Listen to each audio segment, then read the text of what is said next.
Hello, welcome. My name's Gav Cross, and I read supernatural stories live on Twitch on a Monday night at 9 p.m. and sometimes on TikTok at the same time. Tonight, I'm going to be reading from the St. Michael book, 65 Great Tales of the Supernatural, collected and edited by Mary Danby. I thought St. Michael was the patron saint of warm nightclothes, but no. In the 70s and 80s, they also collected supernatural stories. So I'm going to read a rather short story called The Open Window by Saki. My aunt will be down presently, Mr. Nuttall, said a very self-possessed young lady of 15. In the meantime, you must try and put up with me. Frantum Nuttall endeavoured to say the correct something, which should duly flatter the niece of the moment, without unduly discounting the aunt that was to come. Privately, he doubted, more than ever, whether these formal visits on a succession of total strangers would do much towards helping the nerve cure which he was supposed to be undergoing. I know how it will be, his sister had said, when he was preparing to migrate to his rural retreat.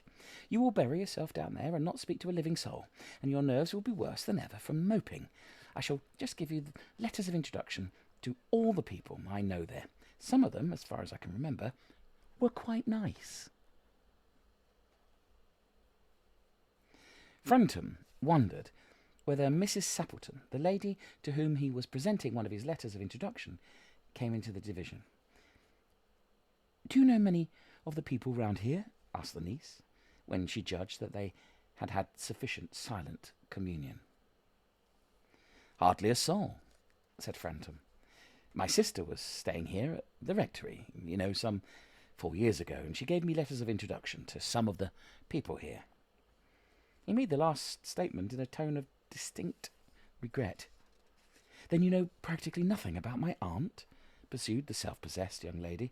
Only her name and address, admitted the caller. He was wondering whether Mrs. Sappleton was in the married or widowed state. An indefinable something about the room seemed to suggest masculine habitation. A great tragedy happened just 3 years ago, said the child. That would be since your sister's time. Her tragedy? Asked Frantum. Somehow, in this restful country spot, tragedies seemed out of place.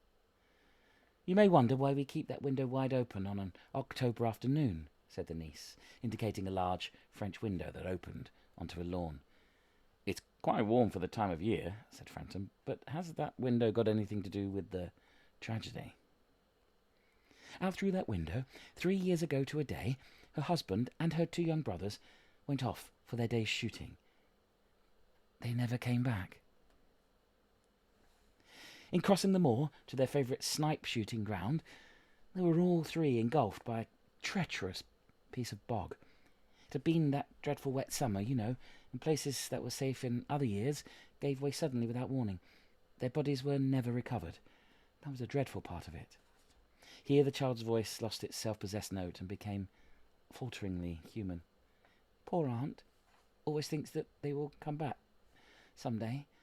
They and the little brown spaniel that was lost with them, and walk in at that window just as they used to do.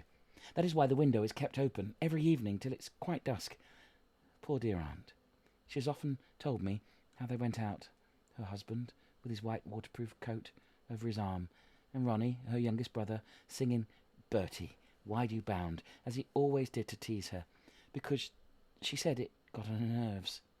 Do you know, sometimes on still quiet evenings like this, I almost get a creepy feeling that they will walk in through that window.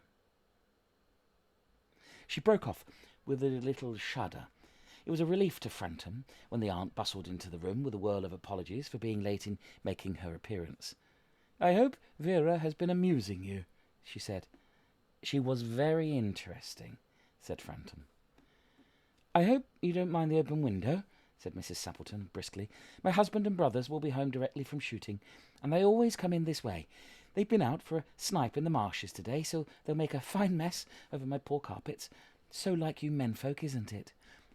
She rattled on cheerfully about the shooting and the scarcity of birds and the prospects for duck in the winter. To Frampton, it was all purely horrible.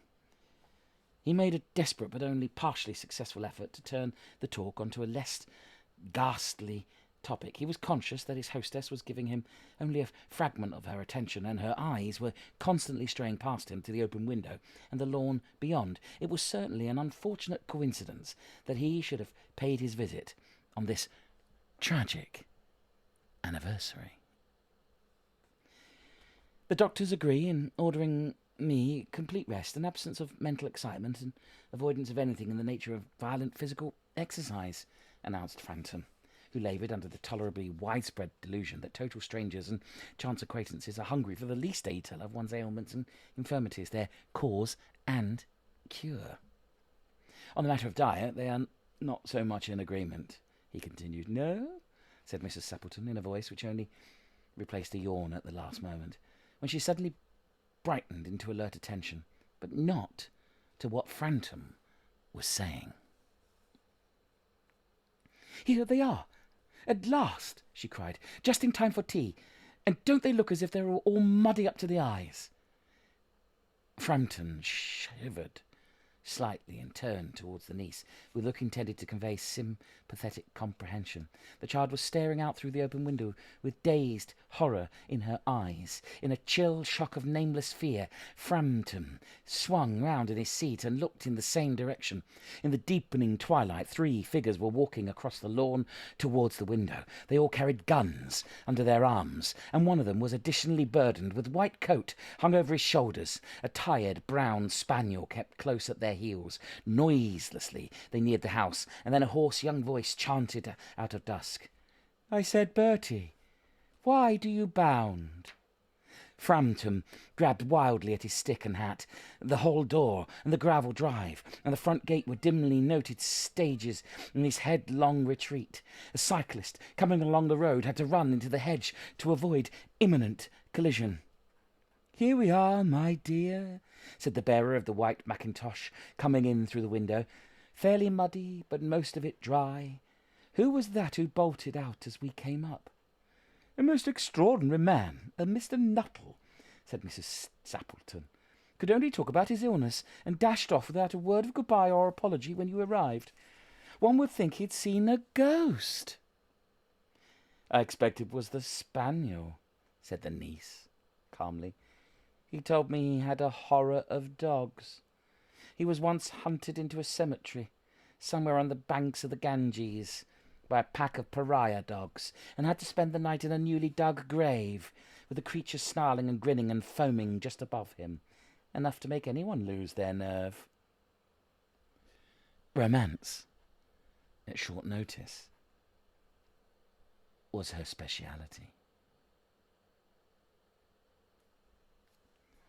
The Open Window by Saki, from 65 Great Tales of the Supernatural. Read by me, Gav Cross.